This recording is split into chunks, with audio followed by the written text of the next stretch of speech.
Bonjour et bienvenue dans cette vidéo où on va faire l'unboxing de ce carton-là. C'est le Ultenic et on va tout de suite voir ce qu'il y a dans le carton.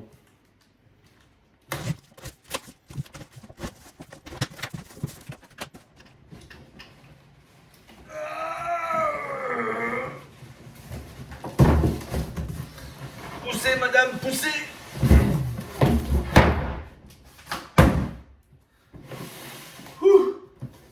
Dans le carton, il y a un carton. Voilà. Fin de l'unboxing. Bon. On va continuer à ouvrir.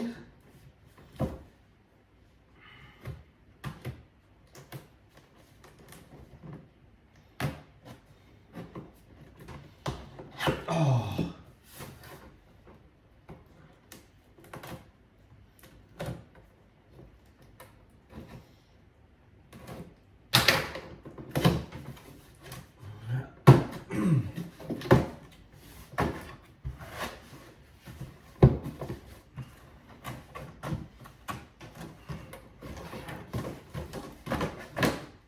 Bon, on va commencer par ça.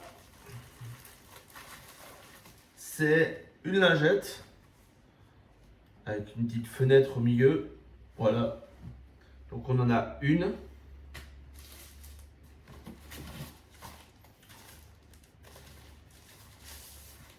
Mode d'emploi avec une petite brosse de nettoyage avec le petit coupe-fil et ainsi de suite parce qu'on a forcément plein de fils qui vont se mettre dedans.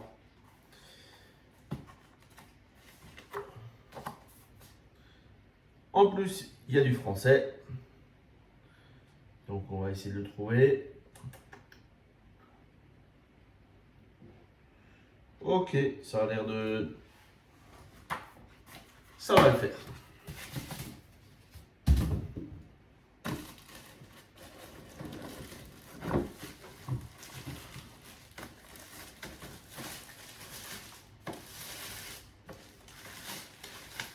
Oh là là.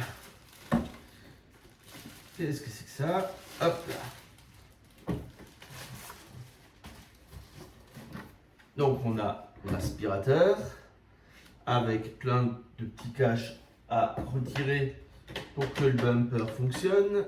On a là un genre de cache. Il est joliment blanc.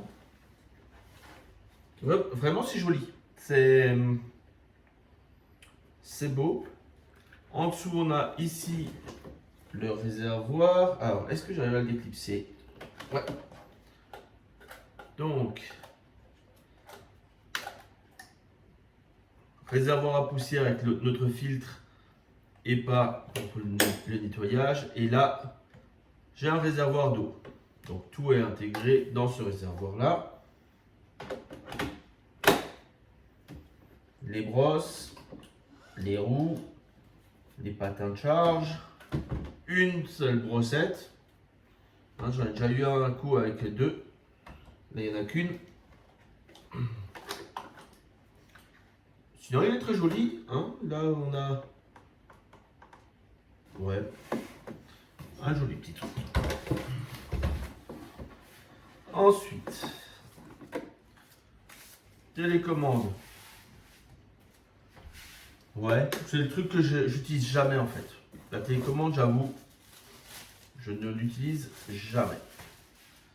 Ça, c'est le porte-serpillère avec une serpillière dessus. Donc, on en a finalement une deuxième. C'est cool. Filtre et pas de rechange. Des piles pour la télécommande. Câble d'alimentation. Donc, comme je disais, une brossette de rechange que je vais laisser là-dedans. Parce que... Voilà.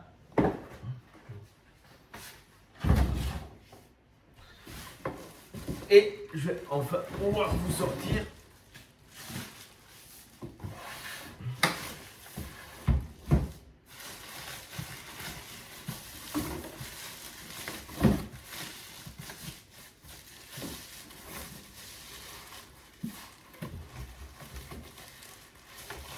la station.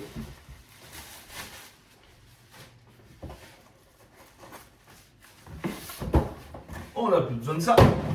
On se fait un peu de place et on va voir un petit peu tout ça. Donc, il y a déjà un sac. Waouh. Alors, au fond, on a une petite grille pour éviter d'avoir toute la poussière dans le moteur. On a un filtre papier qu'on peut fermer. Hein, donc ça, c'est pas mal pour une fois qu'on l'a sorti et qu'on veut le mettre à la poubelle, on ferme. Et puis voilà. Donc je vais le remettre en place. Ça veut dire aussi que celui que j'ai ici, c'est un filtre de rechange. Donc, je peux le laisser là. Je dirais qu'il y a un écran. Il faudra que je regarde exactement. Là, on a des connecteurs qui ressemblent aux deux qui sont là. Ça doit être pour la recharge.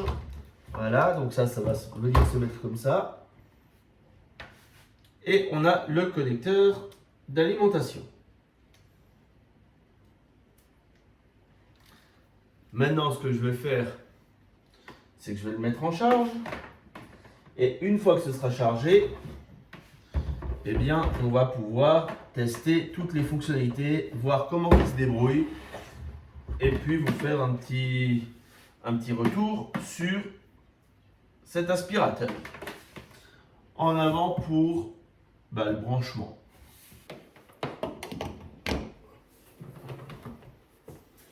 Ici, j'ai déjà un indicateur qui me dit comme quoi je suis branché. Sur le dessus, voilà. Ici, c'est branché. Maintenant, je vais venir chercher mon petit aspirateur. Et là, ça s'est allumé, donc je dois être branché. Je vais maintenant voir pour trouver l'application, apprendre à utiliser tout ça, et puis je vais vous en parler plus quand je saurai comment ça marche. Il est temps de voir ce qu'on en pense de ce robot après quelques jours d'utilisation. Alors, très clairement, une fois qu'il est en place, on l'oublie. C'est très facile de programmer un passage par jour. En 20 minutes, il me fait la pièce là du bas qui est la plus sale, même quand j'oublie d'enlever les chaises. Donc, je peux les monter pour avoir quelque chose de plus rapide et plus facile pour le robot, mais même si je l'oublie, c'est pas grave, il va s'en sortir super bien. Donc ça, c'est vraiment un super point. Ensuite, il fait une carto de la pièce qui permet de l'envoyer, faire une zone en particulier s'il y a besoin. Si on a quelque chose qui traîne comme des chaussons, il va les pousser ou passer par-dessus sans souci. Après, bien sûr, laissez pas traîner une pelote de laine, hein, parce que là, il va s'en mêler dedans. Et à ce moment-là, oui, il va s'arrêter et il faudra un petit peu décoincer tout ça. Les escaliers qui descendent comme ce que j'ai là-bas, il les évite sans souci. Bien sûr, tous les obstacles classiques. S'il y a quelque chose de pas trop épais, il passe par-dessus. Mes tapis, il passe par-dessus sans souci. Ensuite, le nettoyage humide. J'en ai fait un pour l'instant. Ça s'est très bien passé. Donc, le concept, c'est qu'on vient mettre de l'eau dans la réserve. On ajoute la lingette et on lui dit, allez, en avant, je veux un coup humide. Bref, ça va bien. Malgré donc quelques passages maintenant, quand j'ouvre ici, oui, c'est pas nickel, hein, on a un petit peu de poussière qui reste, c'est normal, mais c'est pas totalement dégueulasse. Parce que le vidage se fait plutôt bien sur la station et ça c'est agréable. Voilà. Qu'est-ce que je voulais encore vous dire que j'ai oublié? Est-ce que je le recommande? Ouais, l'application elle est plutôt simple, plutôt réussie même. Il fait la carte très très rapidement et au fur et à mesure après on va pouvoir évoluer. La connexion sur le Wi-Fi s'est fait très bien aussi. La seule chose c'est qu'au premier démarrage il y a eu un update du firmware et en fait ça s'est pas tout de suite bien fait. J'ai dû tuer l'application pour faire l'update du firmware. On ne fait pas des updates tous les jours. L'application au départ, elle n'avait pas bien pris, je ne sais pas. Bref, c'est du détail et ça s'est quand même très bien passé. Voilà. Maintenant, j'espère que ça va vous plaire. Perso, j'adore le fait qu'il soit blanc. La plupart des aspis sont noirs. Celui que j'ai là-bas, il est noir. Et donc celui-ci, il va aller à l'étage. Voilà. J'espère que maintenant, vous savez tout ce qu'il y a à savoir sur ce Ultenic T10. Et à bientôt pour d'autres vidéos.